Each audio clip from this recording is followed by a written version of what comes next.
Boa tarde a todos. Nós convidamos vocês para a próxima sessão da programação aberta. O nome é o Conselho, a Nova Casa da Inovação, Women's Corporate Directors Foundation. Teremos aqui a Gal Barradas, Kika Richard e Mariene Coutinho. Boa tarde.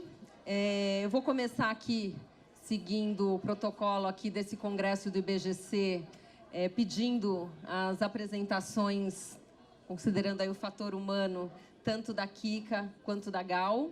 Depois eu vou me apresentar também. E a gente vai usar aqui uma dinâmica mais para compartilhar com vocês, que a gente aprendeu em outros eventos. A pessoa tem o tempo suficiente deste fio, de enrolar este fio para se apresentar. Pode ser menos, mas não pode ser mais. Kika, vamos lá. A técnica é usar um dedinho. Eu sou Kika Richardi. Eu diria para vocês que eu estou tentando ser uma perennial em construção. Então, o que é uma perennial em construção? É a junção da minha experiência, das minhas conquistas, das minhas dores, da minha história como baby boomer, aliado à busca contínua de me manter relevante para mim mesma, como indivíduo, como pessoa, como mãe, como profissional para a sociedade. Então, só falar um pouquinho desses dois eixos, na parte de baby boomer, na minha história, Luca e Caio, 23 e 21 anos, minhas maiores conquistas na vida, frutos de uma união maravilhosa que já dura 32 anos. E com a energia, garra e paixão da Millennial, esportista, faço atividade todo dia por semana e buscando essa energia para permanecer relevante para todos. Terminou antes, gente, a minha história é mais longa que o fiozinho. Obrigada, Kika. Gal.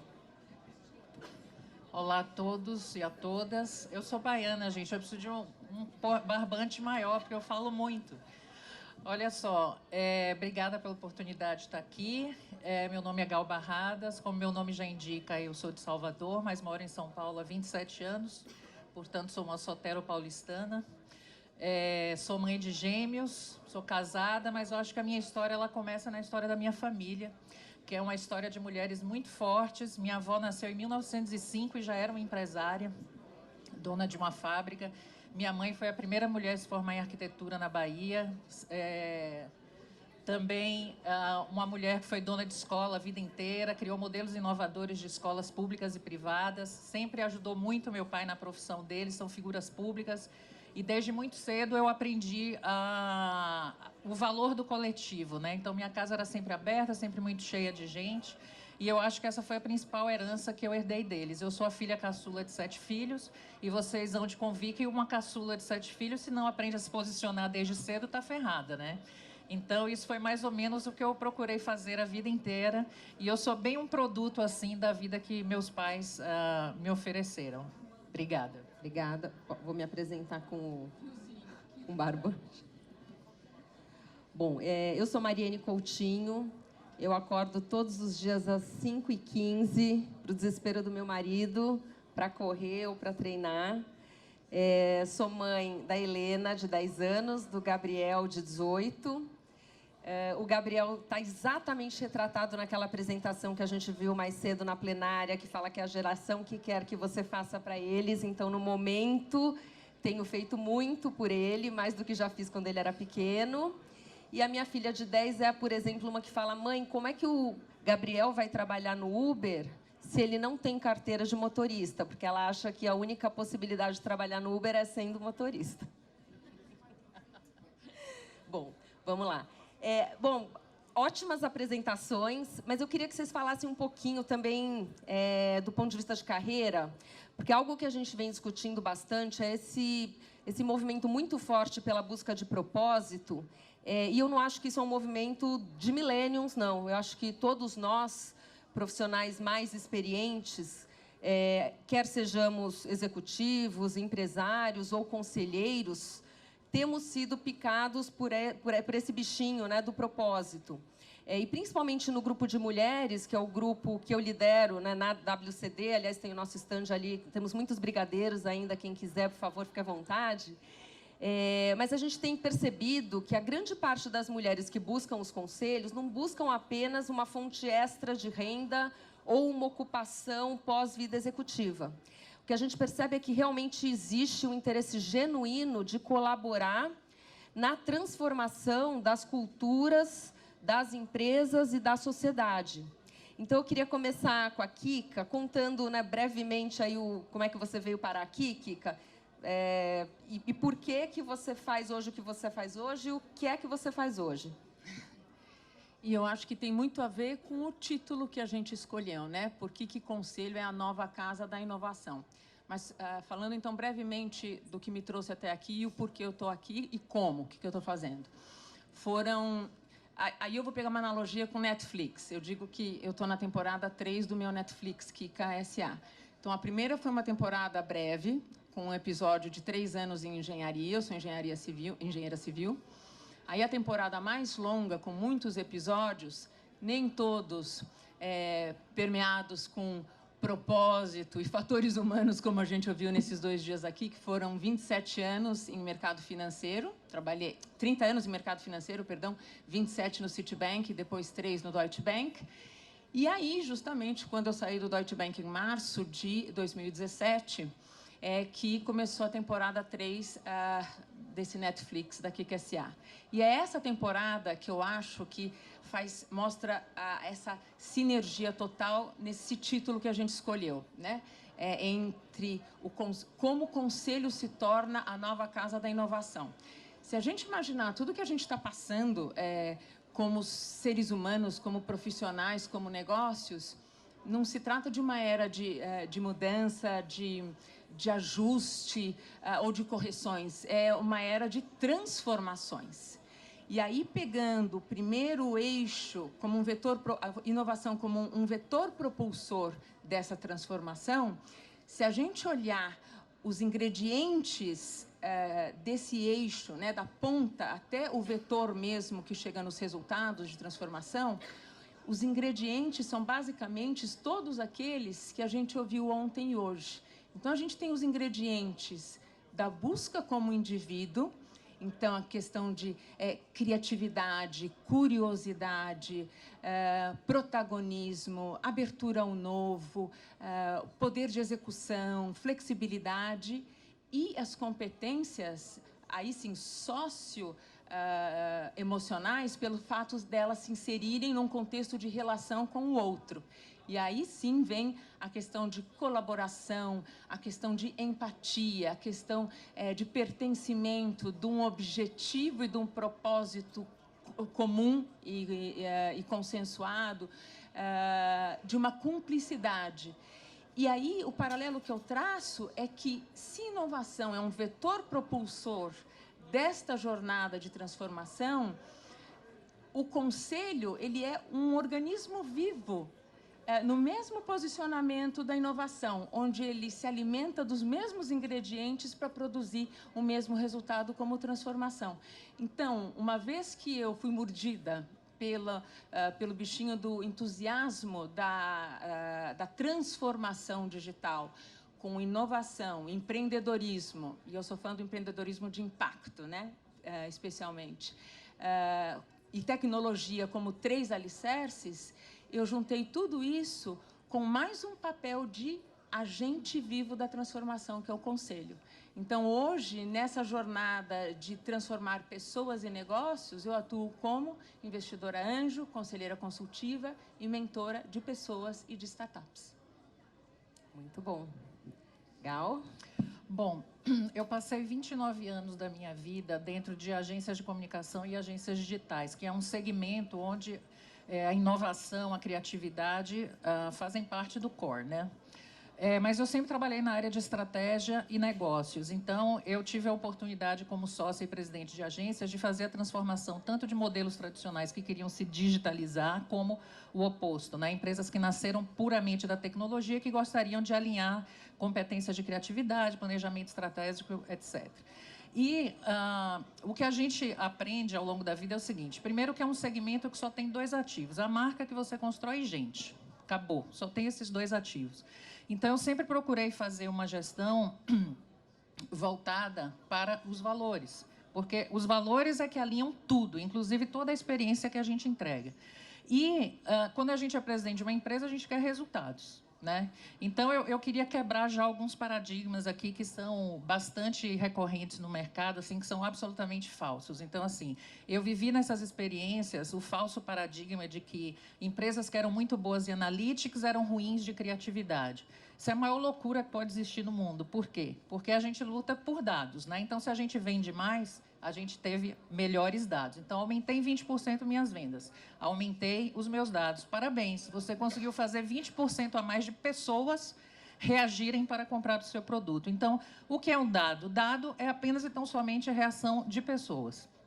Então, eu sempre defendi e defenderei para sempre que a marca é um assunto do presidente, não é um assunto do marketing, é um assunto do presidente e defendo mais ainda que seja um assunto do conselho. Nas reuniões de do programa de mentoria que eu participo, N vezes os palestrantes contaram para a gente exemplos de reuniões que foram arruinadas ou que foram salvas por uma boa comunicação. Então, a marca ela se traduz também em comunicação para todos os stakeholders. Então, minha geração aprendeu na faculdade que o objetivo da empresa era gerar lucro. Isso é um conceito velho. O conceito moderno é gerar valor sustentável para a marca e para todos os stakeholders. Então, a comunicação, que é a face mais visível daquela identidade de marca, ela tem que estar na agenda do presidente e do conselho, porque o conselho é uma extensão, né? Se todo mundo está voltado ali só para a sobrevivência, para o dia a dia, em que momento as pessoas vão pensar naquilo que é o crescimento da empresa? E o que você faz hoje, Gal? Então, hoje eu tenho uma Venture Builder, eu tenho um projeto já lançado, que é o Viva 10, na área de saúde, e tenho mais 3 projetos incubados, uma na área jurídica, uma na área de educação e uma na área de moda, todos projetos que, embora sejam com fins lucrativos, visam a trazer um impacto significativo para a sociedade e reequilibrar cadeias de valor que estão desequilibradas. E a marca é a primeira coisa que a gente faz no nosso trabalho. Puxando um pouco o gancho, né, para essa questão das startups, de investimento anjo, qual que é o papel do conselho, principalmente para empresas, né, que estão começando, para as startups? E aí a gente fala conselho, governança, quem quiser começar. Eu sou conselheira de uma startup chamada Premia App, que é uma startup sediada em Recife, e também do conselho do Viva 10, obviamente, embora eu também tenha uma função diária lá, porque ela é recém-lançada, né? Ela foi lançada em fevereiro desse ano. E tem um dado muito interessante do MIT que prova que apenas 1% das startups fundadas e conduzidas por pessoas com menos de 25 anos faz sucesso. A maioria esmagadora das startups são conduzidas por pessoas de 45 anos mais. Então, eu acho que a principal riqueza que a gente tem hoje é o blend, né? A mistura de disciplinas. Nós estamos vivendo uma era que a interligação de disciplinas é mandatória. E, obviamente, que pessoas de uma geração carregam mais conhecimento, carregam mais experiência, mas também mais saber sobre determinadas disciplinas, e o oposto também se verifica. Então, as novas gerações elas têm mais facilidade, a morfologia do cérebro está mudando, né, para outras disciplinas. Então, você vê a interação, a união disso tudo, é, sem sombra de dúvida, a coisa mais bonita e mais produtiva que existe nos dias de hoje. E nas startups baseadas em tecnologia como as nossas é fundamental. Complementar com algumas coisas.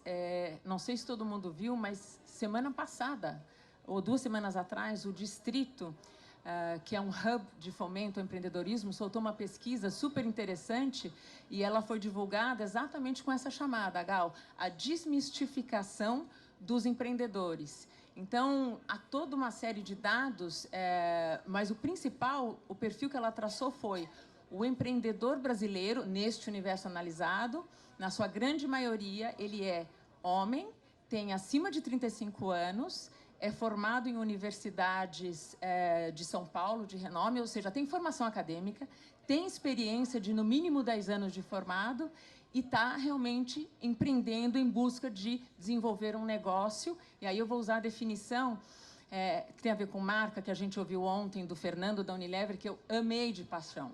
Negócios que sejam representados por empresas que cresçam, marcas que perpetuem e pessoas, stakeholders, que prosperem. Eu achei lindo esse tripé, porque ele resume exatamente a dimensão do impacto que se quer buscar hoje ao empreender. E sobre as startups, qual a importância da governança e do conselho? Não, desculpa, esqueci da pergunta original, me animei. Conselho consultivo, startups começam, não scale-ups, né? Começam com conselho consultivo. Eu acho que a contribuição até do IBGC com a recente cartilha de governança corporativa para startups e scale-ups foi fenomenal. A gente tem aplicado, inclusive fizemos um teste, eu digo nós, porque eu e Kátia Tocoro somos conselheiras consultivas numa RH Tech no Rio de Janeiro. E a aderência foi fenomenal. Desenvolver aquela matriz, onde você tem as diferentes fases, ideação, validação, tração e escala, para as diversas dimensões principais, pessoas e sociedade, pessoas e recursos, sociedade, jurídico, tecnologias, ou seja, usar aquela matriz e voilá, na reunião seguinte, que a gente pediu para apresentarem o resultado, olha, na correria, porque é uma correria que você faz tudo, né? Troca os 4 pneus a 100 por hora, o contrato entre os sócios não tinha sido ainda resolvido. Então, você acaba vendo que como é fundamental você ter os artefatos de governança para que a cada fase ela evolua com robustez.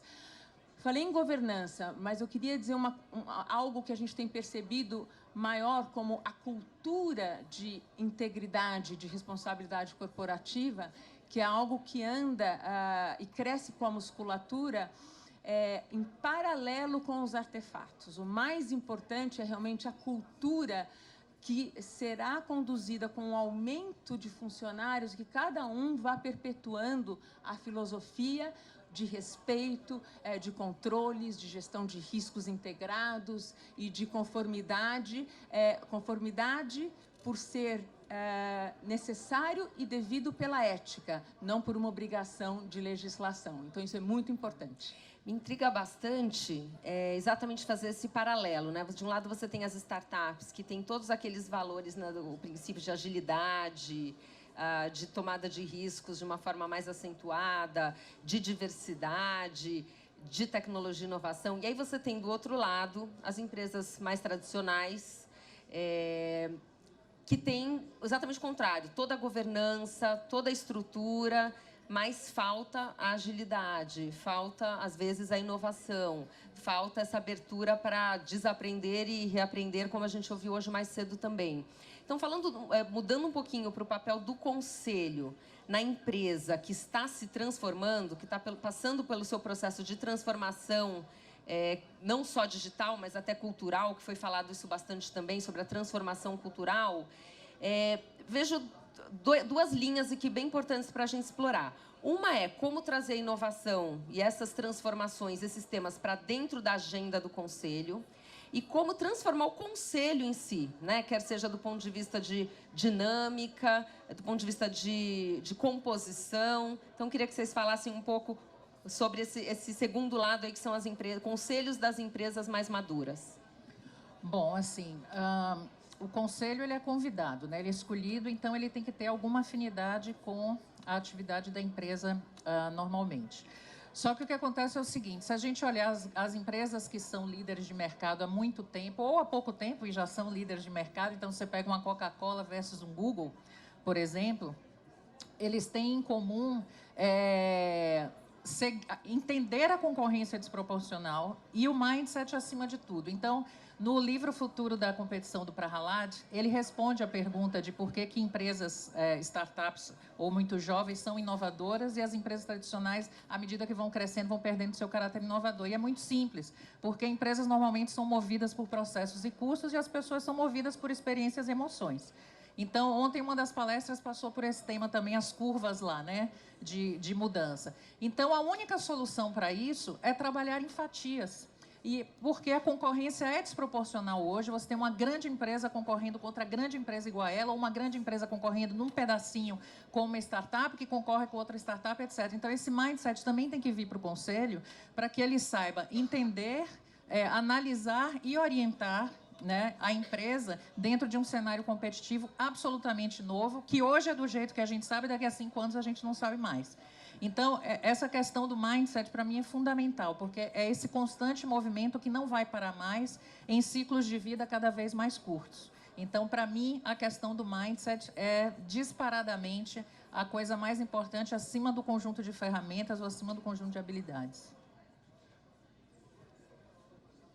Eu vou complementar, então, não vou reforçar tanto o lado da composição no mindset, que eu endosso totalmente o que a Gal falou, e acho que... Então, vou acrescentar só mais um tema, que é a diversidade no espectro total, porque a gente ouviu, principalmente hoje, na apresentação de Customer Experience da KPMG e do Guga Stocco, a gente viu como existe um hiato enorme em o entendimento, o conhecimento, a informação minimamente do Storm que está fora, ou seja, de todas as dos game changers, dos vetores de mudança comportamental na sociedade como um todo e que deveriam ser de conhecimento do Conselho para justamente poder pensar em projetar aquela empresa com longevidade para o futuro.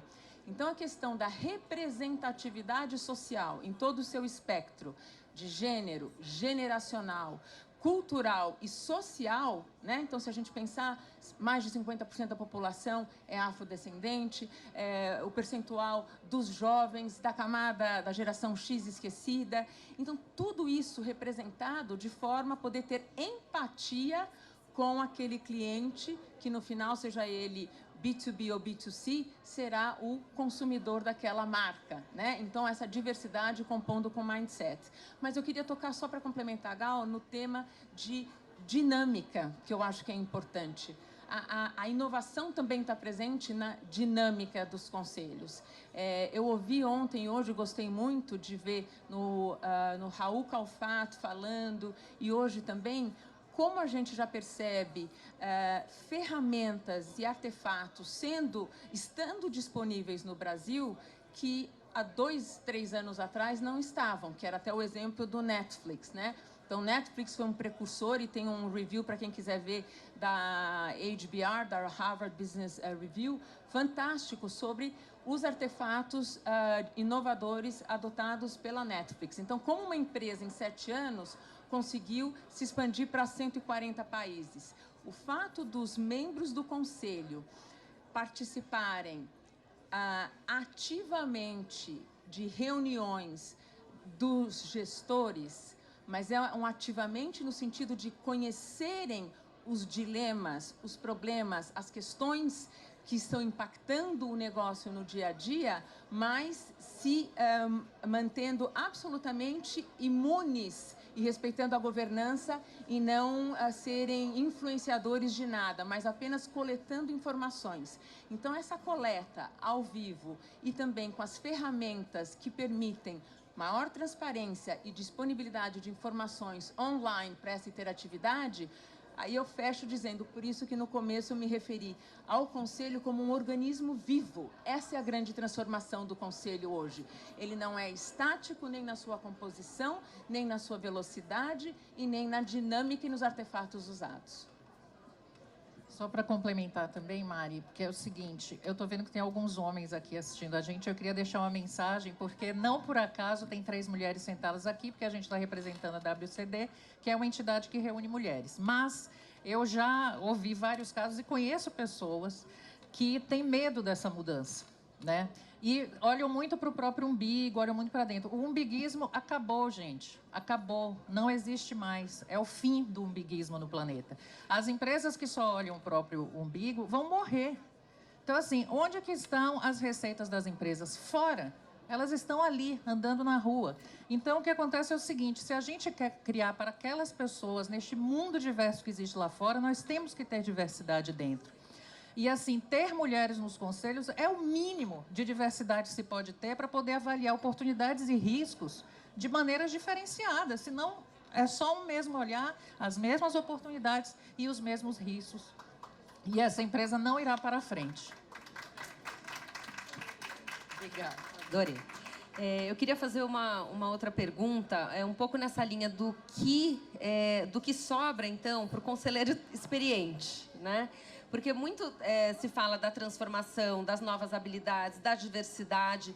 E acho que a diversidade quer dizer exatamente isso, né? A gente saber conviver com o diferente. Então, não é incluir excluindo, né? É incluir e valorizar o que a gente tem, né? Quer seja aquilo que eu estava dizendo das competências e da experiência já acumulada dos conselheiros e conselheiras experientes que estão no mercado, com os novos que podem ser mais jovens ou que podem trazer um background completamente diferente, uma experiência de vida diferente, uma outra visão. O que vocês acham que os conselheiros mais experientes, as conselheiras mais experientes deveriam fazer para se tornar relevantes? E é claro que tem também todo um papel dos demais que estão entrando de valorizar essa diversidade. Acho que tem espaço para todo mundo. Eu acho que todos deveriam se tornar perennials. Eu acho que a gente ouviu na South by Southwest um dos nossos ídolos lá, que foi o Chip Conley, né? Que vendeu seu business de hotel boutique e hoje ele está já há 6 anos como advisor do Airbnb. Então, ele mencionou o poder dessa gestão generacional, cross-generational, né? Que cruza gerações, porque o poder está nesses fundadores que são mais jovens, que trazem toda essa oxigenação de propósito, de paixão, de garra, de energia. Mas, justamente, a experiência, a vivência de situações, dores e aprendizados, quem pode aportar é quem, de fato, já construiu, né, os calos e já passou e já incorporou a vivência da dor. Então, assim, eu sinto, e usando uma palavra, uma habilidade que a gente ouviu muito e tem ouvido cada vez mais, a empatia da gente poder fazer essa transição. A gente o Perennial que está agregando todo esse novo repertório e traz a empatia com o que é o ambiente corporativo e todas as suas características e poder fazer a ponte entre isso, como poder encaminhar dentro, de acordo com os pressupostos e, eu diria, até paradigmas desse arcabouço mais complexo de navegação, de governança, abrevia, facilita, abrevia e traz celeridade para essa transformação. Então, eu acho de um valor inestimável a presença de mais gerações. Eu concordo plenamente. O que eu diria para os conselheiros de uma outra geração anterior à minha até é o seguinte: fala-se tanto em longevidade, gente, sejam longevos, pratiquem o desapego, é um aprendizado mútuo. As pessoas estão abertas para o aprendizado mútuo. E é tão incrível isso, né? 1 mais 1 tem que dar 3 nessa somatória. Mas tudo começa no mindset, na disposição de aprender. E aí me lembrei aqui do nosso programa de mentoria, né? Que nós temos o programa de mentoria em parceria WCD, IBGC, IFC e B3. E esse programa tem exatamente esse propósito, de trazer os conselheiros, os presidentes de conselho, experientes, para mentorar uma mulher que muitas vezes já tem alguma experiência em conselho ou que às vezes não tem uma experiência de conselho, mas com uma experiência em conselho de menos tempo, exatamente para que a gente faça essa troca. E o que a gente percebe é que eles aprendem muito com o processo também. Com certeza o seu mentor já te disse isso, é o feedback que a gente recebe de vários, de como é rica essa troca, porque quando você se dispõe a sentar e escutar ativamente o outro em encontros aí que duram cerca de 1 ano, a gente realmente se surpreende, né, com o que está do outro lado. Porque às vezes eu escuto muito realmente dessa questão, mas a pessoa é muito jovem, mas a pessoa ainda está na vida executiva, a carreira dela não acabou, por que ela quer ir para conselho?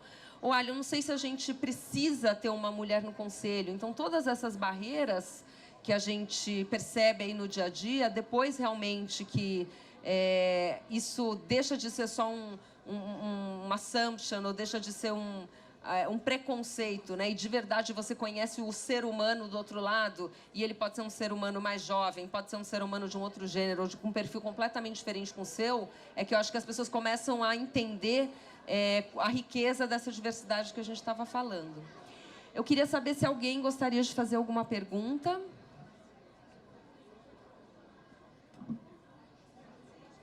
Alguém vai ter que fazer uma pergunta, tá? Eu não tenho mais nenhuma. Deixei esse momento para vocês. Não sejam tímidas. Tímidos, tem homens aqui também, alguns.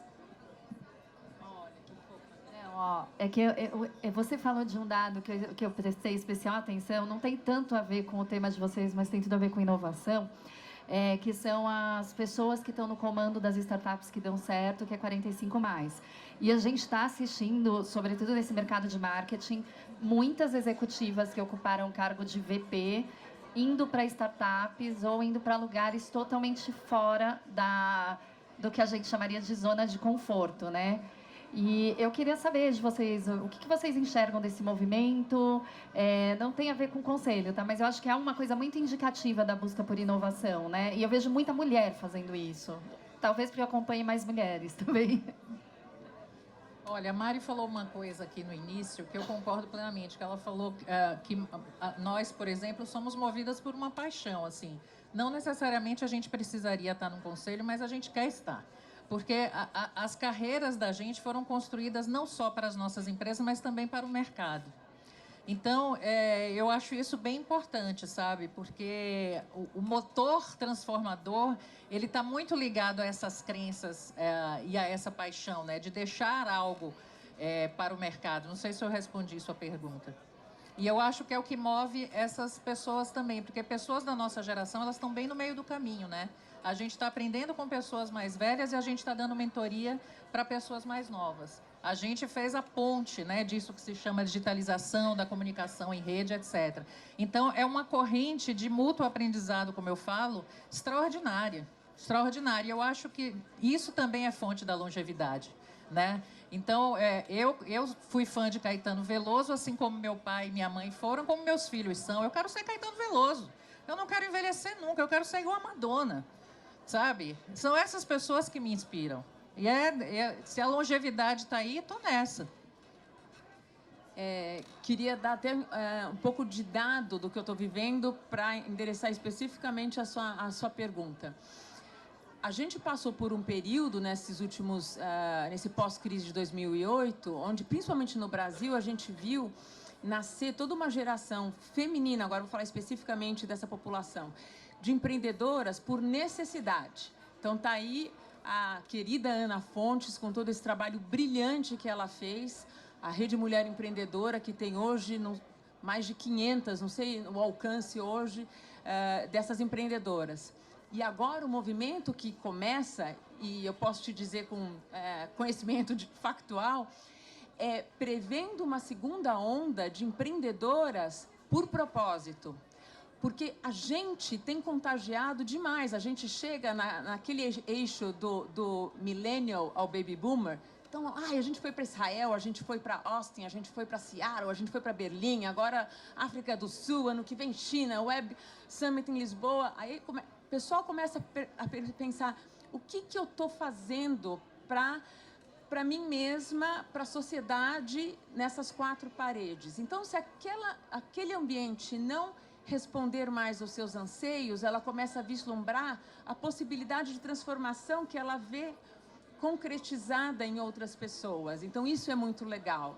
E eu acho que virá uma nova geração de empreendedoras e aí muitos modelos de negócio para poder capacitá-las para o sucesso. Vai ser show. Eu acho que uma constatação, e os homens viveram isso por muitos anos, é que até algum tempo atrás, a grande escolha era por um emprego numa grande empresa. E a gente se escondia muito atrás desse RG corporativo. Em algum momento, esse RG corporativo passa a não ser mais suficiente. Então, as empresas que estão sendo ágeis o suficiente para entender esse movimento e para fazer com que as pessoas estejam realmente engajadas e comprometidas com a empresa pelos seus valores, pelo seu produto, pelo seu impacto, essas vão continuar bem-sucedidas no que se refere à atração e retenção dos talentos. Aquelas que ainda acham que um cargo, que uma remuneração, que uma posição e que uma marca famosa no mercado são suficientes, essas estão perdendo os seus profissionais, né? E tem uma colega nossa, a própria Gabriela Onofre, que trabalhou por muitos anos numa grande multinacional de consumer markets e agora saiu para trabalhar numa startup, porque ela falou, Não tem nada de errado com a empresa. Inclusive, a empresa é uma empresa ainda, né, super bem sucedida, bacana. Mas, para mim, aquilo deixou de fazer sentido. Passou a ser mais do mesmo. Eu passei a achar que eu não estava conseguindo usar todas as ferramentas que eu tenho, todo o meu potencial, para algo maior, que era o que eu gostaria naquele momento. E de não me resumir ao meu currículo corporativo, ao meu crachá. Eu realmente gostaria de que eu, Gabriela, né, pudesse ser valorizada pelo que eu sou em qualquer empresa, em qualquer ambiente e deixar minha marca, né? Acho que é isso muito do que a gente tem visto também e na esteira dos homens, inclusive, porque a gente sempre ouviu, né, que o homem se aposentava e depois entrava naquela crise existencial, chegava em casa, não tinha mais o cartão corporativo, o crachá da empresa e descobria que não tinha feito a sua lição de casa prévia, que é ter se preparado. E aí sai todo mundo correndo para o conselho, né, numa medida desesperada. E acho que não é isso o que as pessoas estão buscando hoje. As pessoas estão buscando, primeiro, continuar relevantes, independentemente da idade, independentemente da empresa ou da posição que elas ocupem profissionalmente num momento, e olhando para frente, né? Realmente, como é que eu posso contribuir, como é que eu posso ser valorizado e ter sucesso, independentemente da idade, né? Mais alguma pergunta?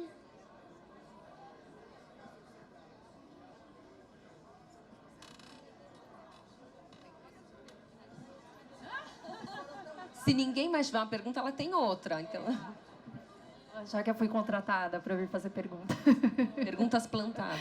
Não, é porque agora você me trouxe um outro questionamento, né? Que além de ampliar a presença de mulher, vocês acham que o conselho também pode ser um espaço para gente mais jovem? Porque o que a gente vinha acompanhando é assim, né? Eu brincava que era a botia corporativa.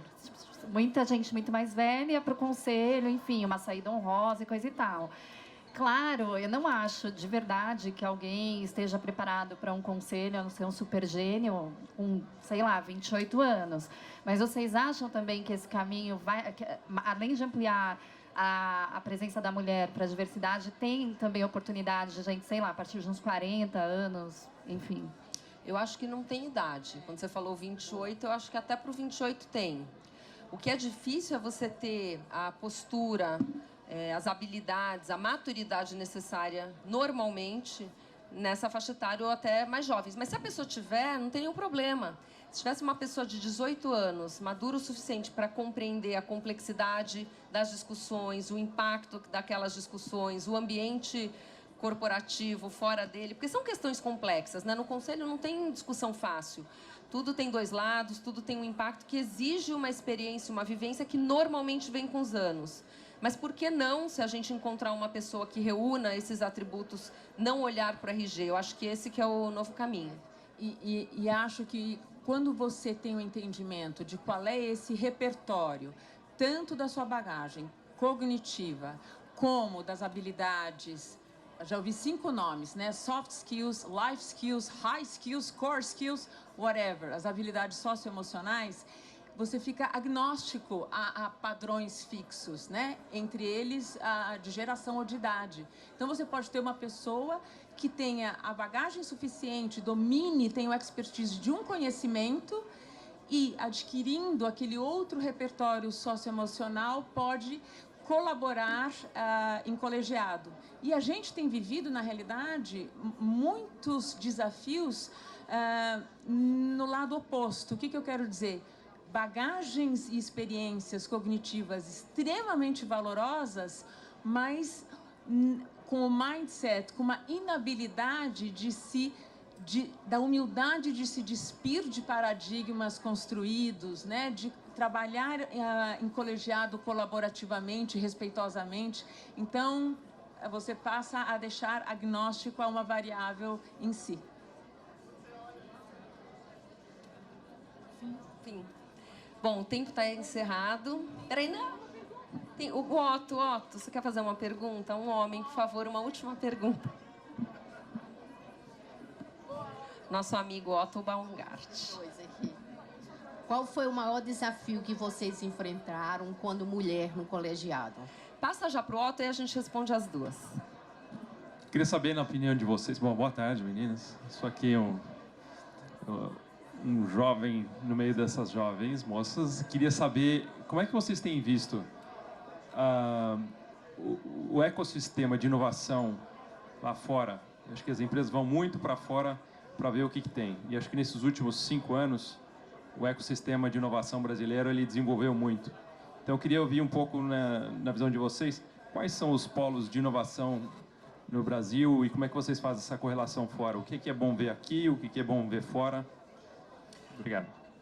Eu participo de muitos eventos fora do Brasil, faço parte de um conselho criativo fora do Brasil, então converso com muita gente de lá. Uma coisa que eu acho que é bem diferente lá fora e aqui, é que lá fora o conselho é bem mais envolvido na estratégia e na comunicação das marcas do que aqui no Brasil, que eu acho que é um cenário que tende a mudar, correto, Mari? Do ponto de vista da inovação, eu penso da seguinte forma, mas isso é uma visão muito pessoal, tá? Se a gente fizer alguma coisa que faça sucesso no Amapá, vai ser um grande sucesso no Brasil. Mas se for sucesso em Nova York, não é garantia de que vai ser sucesso no Brasil. Então, eu acho que existe um desprezo por parte das empresas brasileiras e também de muitas multinacionais que estão presentes aqui sobre os ecossistemas de inovação que existem no Brasil, que não estão necessariamente dentro de prédios bonitos, né? Eles estão nas periferias, eles estão nas cidades que estão fora do eixo Rio-São Paulo. Eu viajo também muito pelo Brasil para dar palestras, participar de debates, e é impressionante o capital humano e intelectual que existe, sem formação acadêmica, sem formação formal, digamos assim.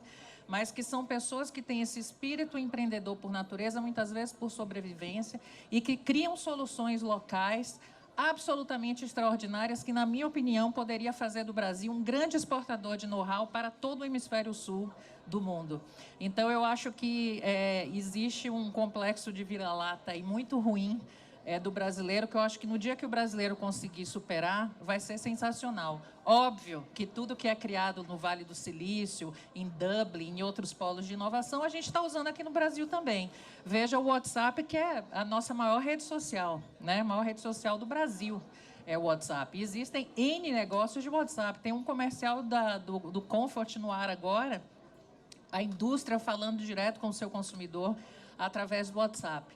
Mas o que eu penso é assim, antes o Brasil sempre estava muito atrás do ponto de vista da inovação formal. Hoje ele está par e passo com o mundo. Muitas vezes o que impede o Brasil de estabelecer e usar as inovações é realmente falta de investimento, mas não é falta de mercado.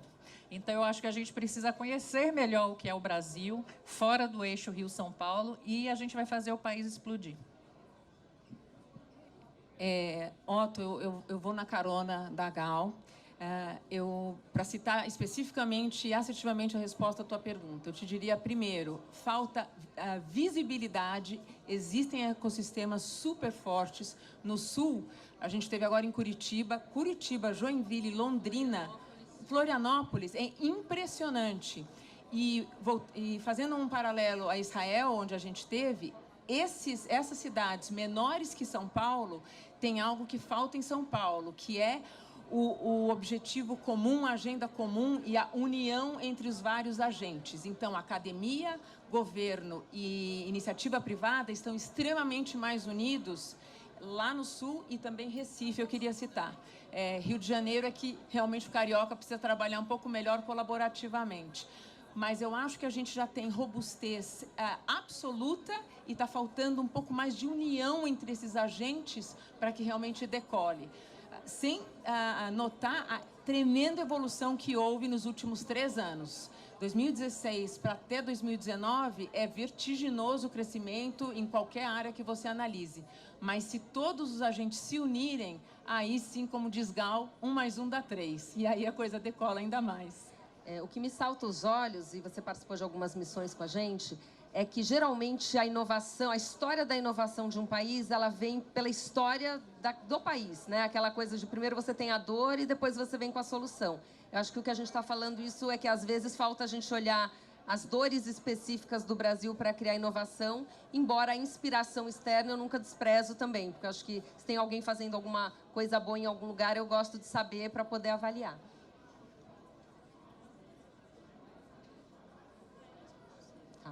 Bom, só para não deixar a